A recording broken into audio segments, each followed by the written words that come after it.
नमस्कार। न्यूज़आवर के खास कार्यक्रम चार बड़ी खबर में आपका स्वागत है। मैं हूं देवेंद्र कुशवाहा। आज की पहली बड़ी खबर दिल्ली से है, जहां बांग्लादेश में हुई हिंसा और राजनीतिक संकट को लेकर केंद्र ने सर्वदलीय बैठक बुलाई। वहीं दूसरी बड़ी खबर उत्तर प्रदेश से है, जहां बांग्लादेश की हिंसा का सबसे बड़ा असर कानपुर में देखा जा रहा है। तीसरी बड़ी खबर में हम बात करेंगे आरक्षण को लेकर। सुप्रीम कोर्ट ने आरक्षण को लेकर बड़ा ऐलान किया है। क्या है जानेंगे इसी कार्यक्रम में। चौथी और आखिरी बड़ी खबर उत्तर प्रदेश से है, जहां योगी सरकार उपचुनाव की तैयारी में जुट गई है। तो आइए शुरू करते हैं चार बड़ी खबर।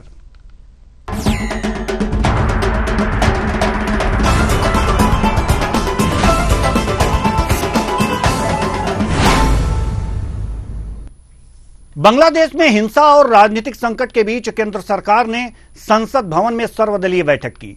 विदेश मंत्री एस जयशंकर ने सभी पार्टी के नेताओं को पड़ोसी देश में मौजूदा हालात की जानकारी दी। सूत्रों के अनुसार बैठक में नेता प्रतिपक्ष राहुल गांधी ने केंद्र से पूछा कि क्या बांग्लादेश हिंसा के पीछे विदेशी ताकतों, खासकर पाकिस्तान का हाथ हो सकता है। सरकार ने कहा कि पाकिस्तान के एक डिप्लोमेट सोशल मीडिया पर अपनी प्रोफाइल फोटो पर लगातार बांग्लादेश में हिंसा की तस्वीरें लगा रहे थे, इसलिए इस एंगल की जांच की जा रही है।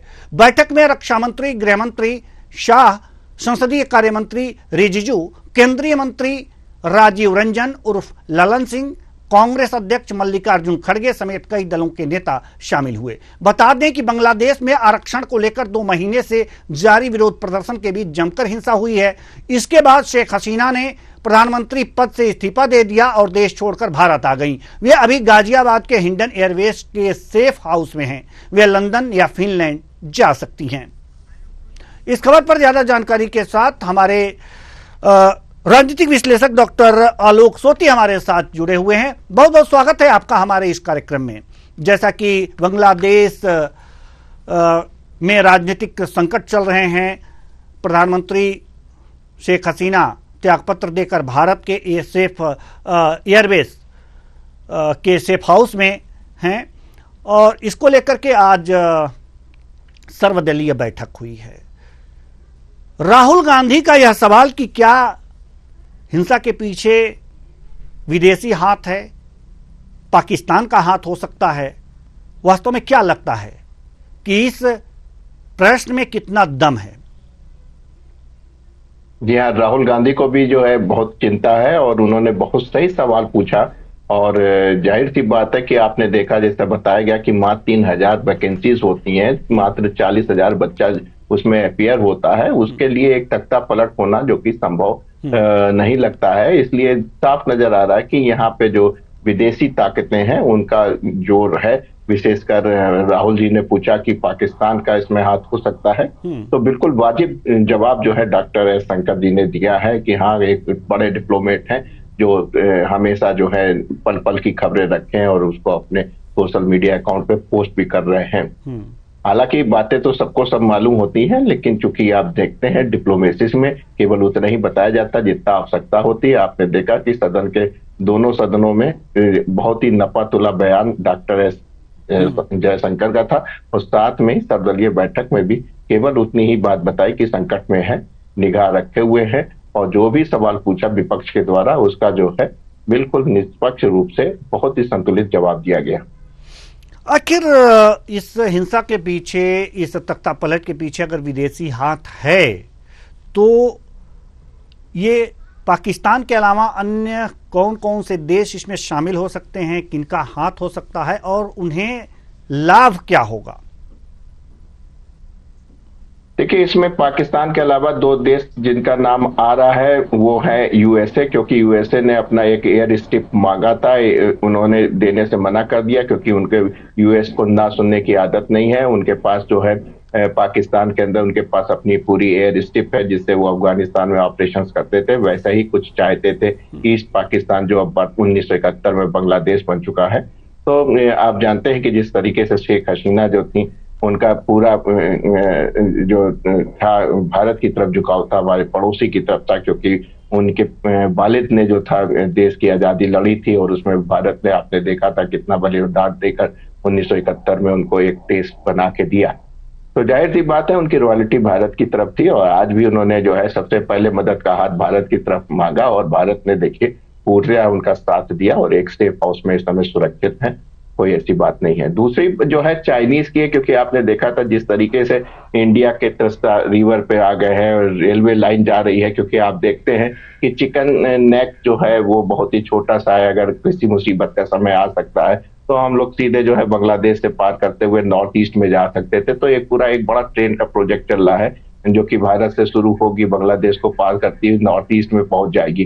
तो इसके अलावा आपने देखा कि अडानी साहब का जो झारखंड का जो पावर प्रोजेक्ट है, जिसमें कि बहुत ज्यादा पावर जो है बांग्लादेश को लिए सप्लाई की जाती है, झारखंड के जो मिनरल रिसोर्सेज है, थर्मल रिसोर्सेज है, वहां से उसको जनरेट किया जाता है, वो पूरी जो है बांग्लादेश की ग्रिड पे डाल दी जाती है। तो कुल मिला के दुनिया देख रही थी कि जो हिंदुस्तान और बांग्लादेश के जो पड़ोसी मुल्क है, हमसाया मुल्क है, उसके जो अच्छे संबंध हैं वो चाइना को और अमेरिका को नहीं सुनते थे। आपने देखा था डोनाल्ड लू का नाम आ रहा था, डोनाल्ड लू आए, उन्होंने अपना काम किया और निकल गए। उसी तरह आपने देखा एम्बेसडर साहब भी जून में ही निकल गए थे।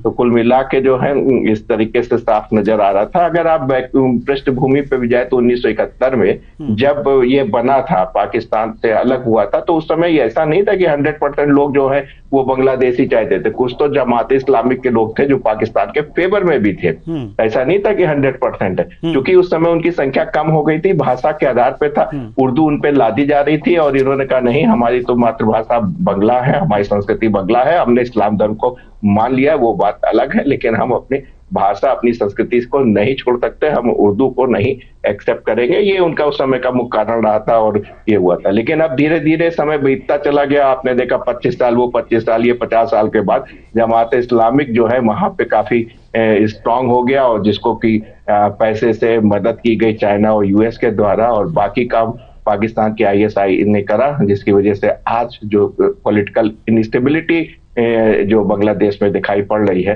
उसके हम और आप साक्षी हैं। जी, बहुत बहुत धन्यवाद इस तमाम जानकारी के लिए। तो कुल मिलाकर के देखा जा सकता है कि बांग्लादेश में जो स्थितियां इस समय उत्पन्न हुई हैं, राजनीतिक संकट उत्पन्न हुए हैं, उस पर लेकर के आज भारत में भी सर्वदलीय बैठक हुई। इसमें सवाल किए गए कि क्या विदेशी हाथ हो सकता है इस राजनीतिक संकट के पीछे।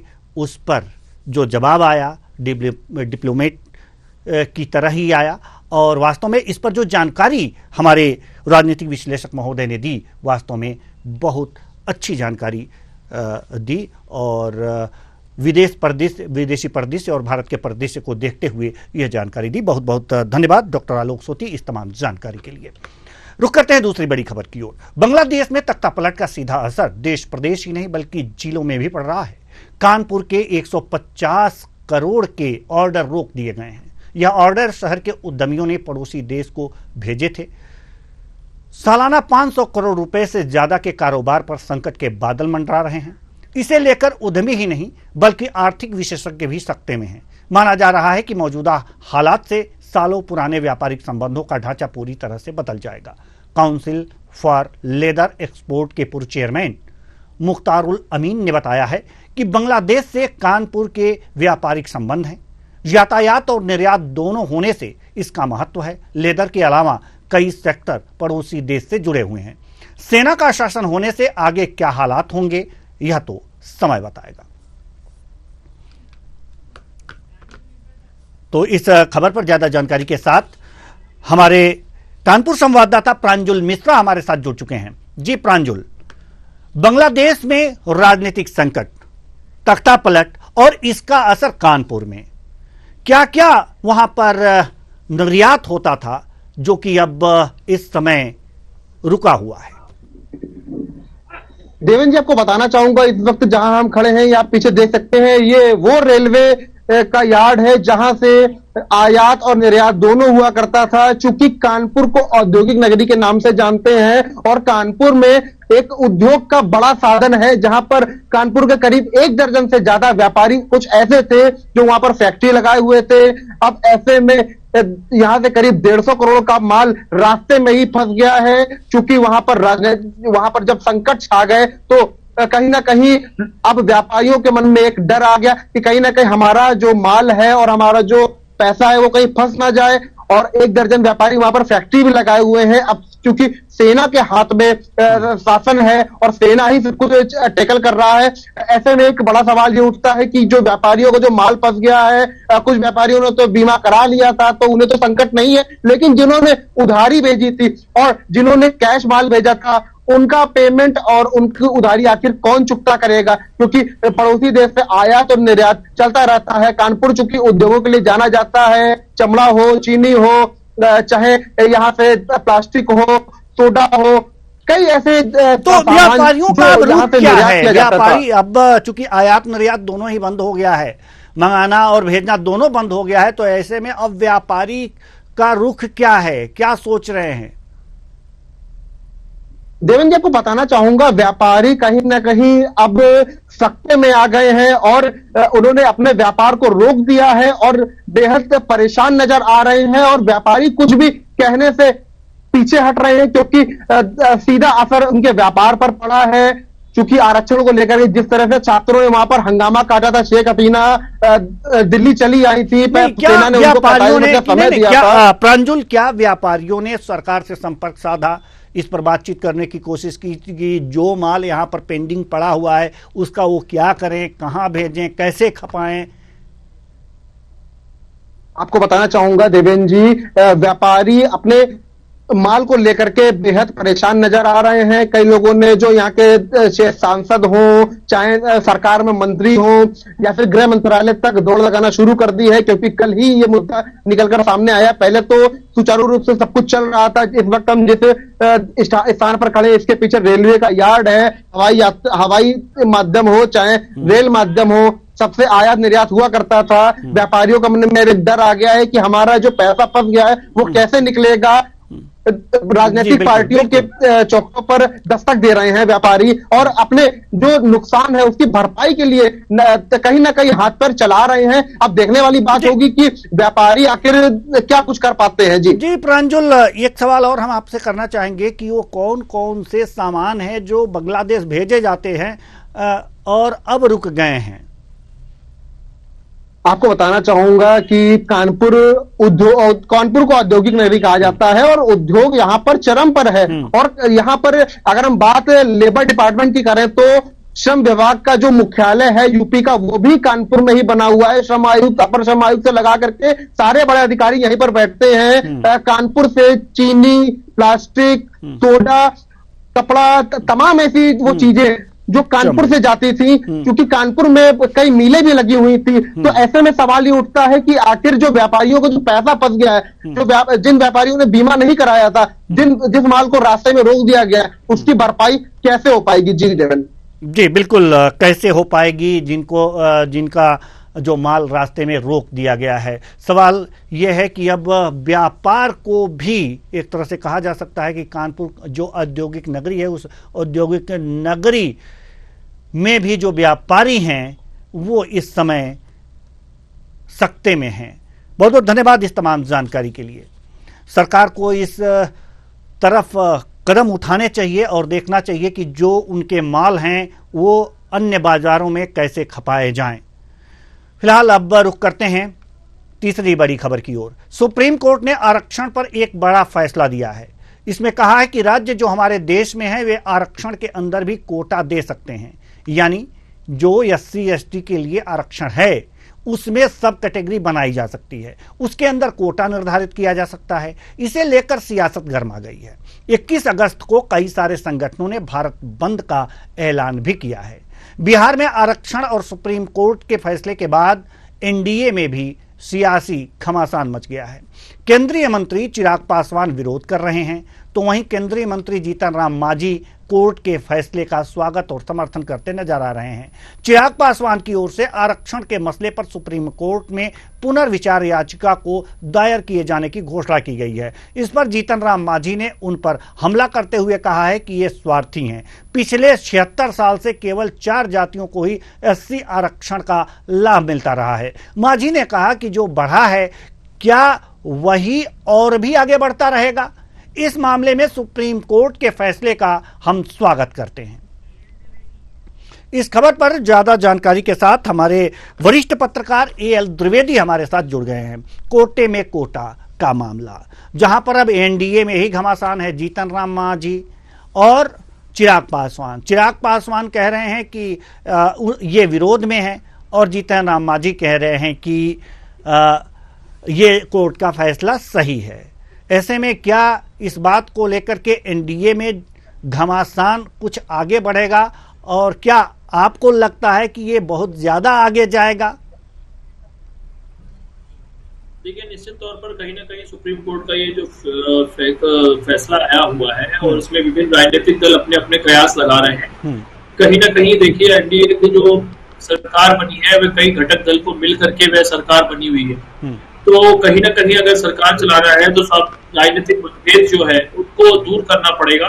अगर इसमें कई लोग अगर इसका विरोध कर रहे हैं या इसमें सहमत नहीं है तो उनको भी बैठा करके समझाना पड़ेगा। लेकिन जिस प्रकार से माननीय सर्वोच्च न्यायालय ने कैटेगरी को सब कैटेगरी बनाने का जो एक आदेश पारित किया है, उसमें कहीं ना कहीं सरकारों को अपना एक पॉलिसीज तैयार करके केंद्र की सरकार को भेजना पड़ेगा कि वे किस प्रकार से इसको इम्प्लीमेंट करते हैं। लेकिन राजनीतिक दल, बहुत से जो राजनीतिक दल एनडीए का साथ दे रहे हैं, उनकी क्या मंशा है ये कहीं ना कहीं आने वाले जो बैठकें होंगी उसमें निर्धारण होगा।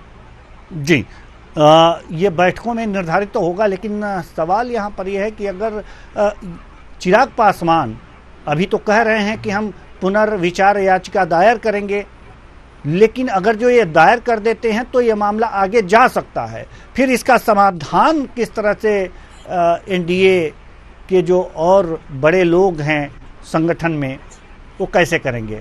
अगर दायर कर देते हैं पुनर्विचार याचिका तो फिर घमासान तो मचना जायज है और निश्चित हो जाता है। लेकिन निश्चित तौर पर कहीं ना कहीं रिव्यू पिटीशन का आधार जो होता है सभी राजनीतिक दलों को होता है, सभी लोकतंत्र में सभी को है। कहीं ना कहीं पुनर्विचार याचिका जो माननीय सर्वोच्च न्यायालय में लगाई जाएगी, उसके आधार पर क्या उसके ग्राउंड्स बताए जाएंगे, क्या उसके फैक्ट्स रखे जाएंगे उसके सामने, ये आने वाले समय में ही पता चलेगा। लेकिन कहीं ना कहीं जो राजनीतिक दल हैं उनके मनभेद और मतभेद ये दोनों खुल के अब आने वाले समय में सामने आएंगे और एनडीए इसको किस प्रकार से दूर करेगा ये भी एक बहुत बड़ा प्रश्न चिन्ह है, क्योंकि ये बहुत ही महत्वपूर्ण मुद्दा है।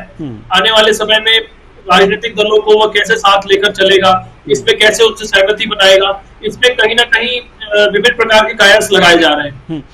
एनडीए में इस तरह के मत भिन्नता अगर जो सामने आई है तो इसका इंडिया गठबंधन जो है ये किस तरह से लाभ उठा सकता है? बिल्कुल, निश्चित तौर पर जब कोई ऐसा मतभेद होता है तो वो कहीं ना कहीं हो सकता है कि इंडिया गठबंधन इसमें एक कहीं ना कहीं अपना कुछ पक्ष उन राजनीतिक दलों के पास रखे। और क्योंकि आपने देखा होगा जब पूर्व में भी जो चुनाव अभी हुए हैं उसमें कहीं ना कहीं जाति जनगणना का बात की जा रही थी और कहीं ना कहीं ओबीसी की गणना का बात की जा रही थी, विभिन्न प्रकार की जनगणना की बात की जा रही थी। चुनाव के ये प्रमुख मुद्दे हुए थे। लेकिन अब जब जिस प्रकार से अब ये फैसला ऐसे समय पर आया है तो कहीं ना कहीं इंडिया गठबंधन जो है वह अपना एक ग्राउंड बना रहा है और वह अन्य दलों के पास अपनी वह बात लेकर जाएगा। अब देखना यह है कि कितने दल उनको समर्थन देते हैं और कितने दल उनको समर्थन नहीं देते हैं, ये आने वाले समय पर पता चलेगा। जी, आने वाले समय पर पता चलेगा। बहुत बहुत धन्यवाद इस तमाम जानकारी के लिए एल द्विवेदी जी। तो कुल मिलाकर के देखा जा सकता है कि सुप्रीम कोर्ट के फैसले पर एनडीए में घमासान मचा हुआ है। अब देखना यह है कि इंडिया इसको किस तरह से भुनाता है, या फिर यह भी देखना होगा कि एनडीए इस घमासान को किस तरह से शांत कर पाती है। अब रुख करते हैं चौथी बड़ी खबर का। उत्तर प्रदेश की 10 विधानसभा सीटों पर उपचुनाव होना है। हालांकि अभी चुनावी तारीखों का ऐलान नहीं हुआ है, लेकिन राजनीतिक दल अपनी तैयारियों में जुट गए हैं। इन 10 विधानसभा सीटों में सबसे ज्यादा नजरें अयोध्या जनपद की मिल्कीपुर विधानसभा सीट पर है। यहां से समाजवादी पार्टी के विधायक रहे अवधेश प्रसाद अयोध्या फैजाबाद लोकसभा सीट से सांसद चुने जा चुके हैं। इसके बाद यह विधानसभा सीट खाली हो गई है। यहां से सपा की ओर से अवधेश प्रसाद के बेटे को ही टिकट दिया है। हालांकि बीजेपी की ओर से अभी तक प्रत्याशी तय नहीं किया गया है। बता दें कि उत्तर प्रदेश में लोकसभा चुनाव के दौरान बीजेपी को यूपी की अयोध्या फैजाबाद लोकसभा सीट पर हार का सामना करना पड़ा था, जिससे बीजेपी की खासी किरकिरी हुई थी। अब अयोध्या जनपद की मिल्कीपुर विधानसभा सीट पर उपचुनाव होना है। ऐसे में राज्य के मुख्यमंत्री योगी आदित्यनाथ की नजर अयोध्या पर है। वे लोकसभा चुनाव के बाद 2 दिन के लिए अयोध्या दौरे पर हैं। सीएम योगी 7 अगस्त तक अयोध्या में रहेंगे। तो उपचुनाव होने वाले हैं उत्तर प्रदेश में और 10 विधानसभा सीटों पर उपचुनाव होने वाले हैं, जिसमें 9 विधानसभा सीटों की अगर जो बात करें तो वहां के जो विधायक थे वो सांसद चुन लिए गए हैं और उन्होंने अपने एमएलए के पद से, विधायक के पद से त्यागपत्र दे दिया है। इसलिए यह सीट खाली हुई है और इन खाली सीटों पर चुनाव की तैयारियां हो रही हैं। यहां पर बीजेपी भी चुनाव की तैयारी कर रही है, यानी कि एनडीए चुनाव की तैयारी कर रही है और इंडिया भी चुनाव की तैयारी कर रही है। इस खबर पर ज्यादा जानकारी के साथ जो हमारे लखनऊ ब्यूरो हेड प्रशांत राव हमारे साथ जुड़े हुए हैं। प्रशांत, जैसा कि अभी कहा जा रहा है मिल्कीपुर विधानसभा की बात की जा रही है। मिल्कीपुर विधानसभा इसलिए महत्वपूर्ण है कि अयोध्या की यह प्रमुख विधानसभा सीट है, एक तरह से कहा जा सकता है, और इस पर बीजेपी ने अभी प्रत्याशी तय नहीं किए हैं। क्या अभी गणित कह रहे हैं? बिल्कुल देवेंद्र जी, आपको बता दूं कि जो उत्तर प्रदेश की अयोध्या की मिल्कीपुर सीट है बड़ी ही महत्वपूर्ण है। यहाँ 2022 में अवधेश प्रसाद जो है विधायक चुने गए थे और इसके साथ ही जो अभी 2024 का लोकसभा चुनाव हुए इसमें अवधेश प्रसाद वहां से सांसद चुने गए। तो ऐसे में वहां बाई इलेक्शन होना है, जिसको लेकर सभी पार्टी लगातार यहाँ प्रत्याशी उतारने को लेकर मंथन कर रहे हैं। और उसमें वहीं भारतीय जनता पार्टी हो, समाजवादी पार्टी हो, बहुजन समाज पार्टी हो, यह सभी मंथन कर रहे हैं कि आखिर में किस जिताऊ प्रत्याशी को यहाँ उतारा जा सके। हालांकि अगर अभी यहाँ बीजेपी की बात की जाए, बीजेपी ने अपना प्रत्याशी तय नहीं किया है, तो वहीं जो है बहुजन समाज पार्टी ने अपना प्रत्याशी तय नहीं किया है। लेकिन समाजवादी पार्टी में ऐसा माना जा रहा है कि समाजवादी पार्टी के जो सांसद हैं अयोध्या में अवधेश प्रसाद जो यहाँ 2022 में जीते थे, उनके बेटे को यहाँ पर चुनाव लड़ाया जा सकता है।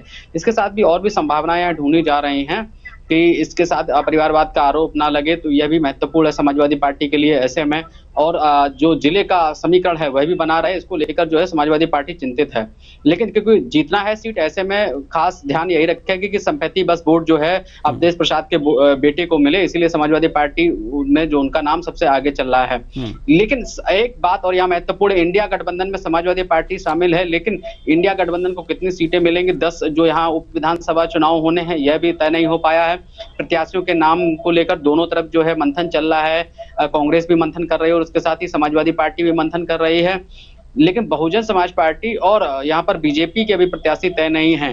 बीजेपी हालांकि प्रत्याशी उतारेगी, जिताऊ प्रत्याशी देख रही है। यहाँ पर 2017 में यहाँ पर बाबा गोरखनाथ ने चुनाव जीता था और यहाँ अवधेश प्रसाद को चुनाव हराया था। तो एक बार बाबा गोरखनाथ पर फिर यहाँ बीजेपी दांव खेल सकती है या अन्य किसी को यहाँ पर प्रत्याशी उतार सकती है, क्योंकि मिल्कीपुर जो विधानसभा है 2017 में ये सुरक्षित सीट हो गई थी। तो ऐसे में अनुसूचित जात का जो भी व्यक्ति होगा उसको चुनाव लड़वाया जाएगा। वहीं बहुजन समाज पार्टी जो 6वें नंबर पर थी 2022 में मीरा देवी यहाँ से चुनाव लड़ी थी, इस बार बहुजन समाज पार्टी भी यहाँ पर क्योंकि उपचुनाव में दमखम दिखाना चाहती है। लगातार बहुजन समाज पार्टी जो किरकिरी होती आ रही है चुनावों में, तो ऐसे में बहुजन समाज पार्टी अपनी इज्जत बचाने को लेकर ये 10 उप विधानसभा चुनाव लड़ने को लेकर तैयारी कर रही है। तमाम मुद्दे इस सीट को लेकर है। अगर इसका इतिहास देख लिया जाए तो सबसे ज्यादा यहाँ भाकपा भारतीय कम्युनिस्ट पार्टी से मित्रसेन यादव यहाँ 4 बार विधायक रहे हैं और इसके साथ ही समाजवादी पार्टी को यहाँ पर 3 बार मौका मिला है, भारतीय जनता पार्टी को 2 बार मौका मिला है, कांग्रेस को 3 बार मौका मिला है, 1 बार बहुजन समाज पार्टी को मौका मिला है। एक बार फिर से समाजवादी पार्टी अपना यहाँ परचम लहराना चाहती है और ये जो बाई इलेक्शन होने वाला है उसमें अपनी सीट यानी कि जो यहाँ पर बादशाहत है उसको कायम रखने की कोशिश की जा रही है। सबसे महत्वपूर्ण बात इसमें अगर देवेंद्र जी और देख ली जाए कि अयोध्या भगवान श्री राम की जो जन्मभूमि है, पुण्यभूमि है, यहाँ पर अयोध्या को लेकर तमाम आंदोलन हुए, लेकिन उसके बावजूद भी मिल्कीपुर सीट पर यहाँ भारतीय कम्युनिस्ट पार्टी यानी कम्युनिस्ट विचारधारा को यहाँ पर जगह दी है लोगों ने। और वोटों के प्रतिशत की बात कर ली जाए तो लगभग 60,000 से भी ज्यादा यहाँ ब्राह्मण है, 60,000 करीब यहाँ यादव भी हैं और उसके साथ ही करीब देखा जाए कि 62,000 करीब यहाँ दलित वोट बैंक है। और उसमें भी अगर जो सबसे पिछड़े पायदान पर खड़े दलितों में है वो है करीब 30,000 पासी समाज का वोट है, और इसके साथ भी मुस्लिम करीब यहाँ पर 35,000 वोट बैंक है। इसी वोट बैंक को अगर जोड़ लें, MY फैक्टर को ही जोड़ लें, या अब जो समाजवादी पार्टी का PDF फैक्टर है वो भारी यहाँ दिखाई दे रहा है। इसीलिए जो है यहाँ पर 2022 में अवधेश प्रसाद ने जीत हासिल की, तो इस बार भी समाजवादी पार्टी वही गणित लगा रही है।